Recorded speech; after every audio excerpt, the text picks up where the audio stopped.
Um, my lolo's name is Jose Blanco. And at the time, tatlo po yung Jose Blanco dito sa Amuno. So what differentiates them, of course, is their middle name or middle initial, pati yung mga nicknames nila. Pero, ang pinaka-reliable is kung tinatawag na angkan. Anong angkan sila nagmumula? So, merong mga tinatawag na Blanco balot kasi nagtitinda sila ng balot. Blanco bukbok since they have a lot of freckles. Kami po ang Blanco bunggan. Ano yung ibig sabihin ng bunggan? Ayun po, yung bunggan, it comes from our ancestor, which is called Juan Bungan. Isa po siyang mangingisda. So ang pangingisda, it happens in the evening. Kinaumagahan, ida-dock yung boat, ibabaliktad. Pagkatapos niyang ligpitin yung bangka at yung mga net, matutulog po siya sa ibabaw ng bangka, si Juan Bungan, my ancestor, si Ninuno. Ngayon, porke sa mga newspapers, sa magazines, trunetrace ko yun. I mean, nandun yung figure, trunetrace ko. Pero hindi yung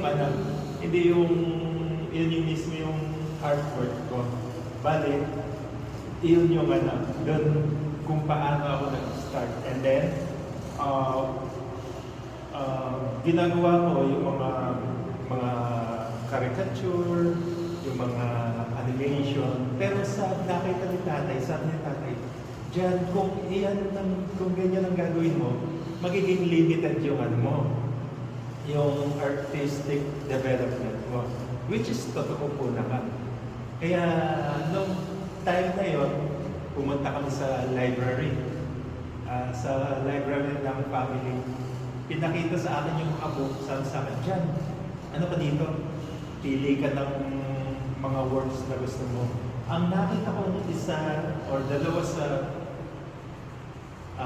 nagustuhan kong painting is kay Franz Snyder and kay Peter Paul Rubens. So, in a way, kinopya ko yung yun yung kinopya ko. So, nandun yung challenge sa pagiging sa creativity natin sa pag-mix ng kulay.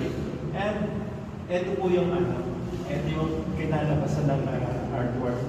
And at that time, siguro na ipag-unawa na rin sa akin or nasabi na rin sa akin, naituro na rin sa akin ni tatay na yung mga artworks na gano'n, yung mga masterpieces ay ginagamit lang natin sa learning. Hindi dapat ito gagamitin na yung akin ba na ito, gawa ko to, original to. Kaya dito sa painting kong ito, makikita natin na yung signature ko nasa left side. Kahit dito sa isa, nasa left side din. Which symbolize na hindi akin yung idea. Concept. Hindi sa akin yung concept. Ang sa akin lang issue, matuto, as a student, matuto ng paano maglaro or gamitin yung mga pintura. ito po ang logo namin, inverted. Bakit po siya inverted? Pero hindi siya patay, kundi nagpapahinga lang siya. Parang kami po. Ayun po, ang isda na nandito is colored yellow, orange, and red because this is the color of fire, the color of passion, the color of life. So, further exploring na isa siyang isdang buhay. And ang gamit po namin isda is koi because this is the fish that goes upstream. It goes against the current. And similarly, with the family, we go against all adversities together as one family. So that's the story of the fish and why is it like this? Ayun po. Ganda. So dapat ko yan. Yes po, it's a carp. And actually, in other cultures, koi, like for instance po, sa Japanese, when the koi goes upstream the river and reaches the peak of the mountain where the water originates, it transforms into a dragon. So in a way, when we go against adversity, against problems, in essence, success will be there. And nung yung ginamit namin kasi marami pong mga instances na nakikita nyo po yung mga logo. But this is what we chose, the poster for China, is because it somewhat created a little bit of controversy dun sa actual exhibition because no matter how we explain it, syempre we have language barriers and as well cultural differences. And the cultural difference is that dito sa mga Chinese, ang koi or carp, it's fish or a cuisine that is reserved to the royalty. So bakit dito patay siya? So that's again another instance of how symbols can mean to different cultures. Okay, so before we proceed, I would want this is more.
Sculpture, we also play the instruments and sing. So yeah, basta arts, yan yung hilig natin. In a way,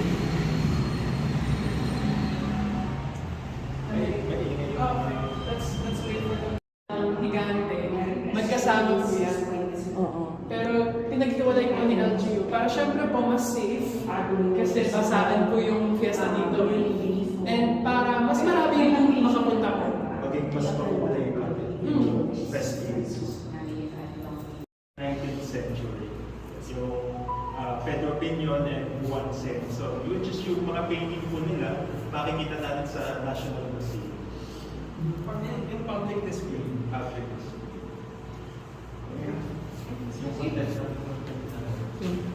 Acapulco Sand Sculpture Competition at the Acapulco, Mexico. Acapulco, Mexico. When my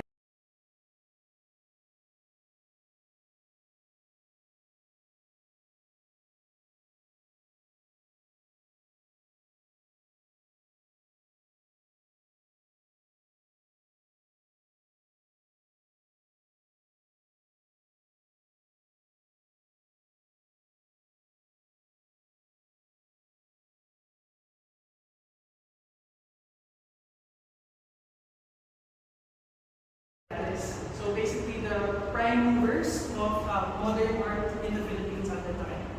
And it just so happens na si Botong Francisco ay ninong rin ni Lolo sa Kumpil. So si Lolo, he had an apprenticeship as well kay Botong Francisco. And also a model, apprenticeship and model. So makikita po natin dito on this particular painting that the style of Botong is pretty prevalent, lalo na mo sa colors, sa mga stances ng tao, as well as sa bird. Di ba? Parang gano'n yung human bird si Botong.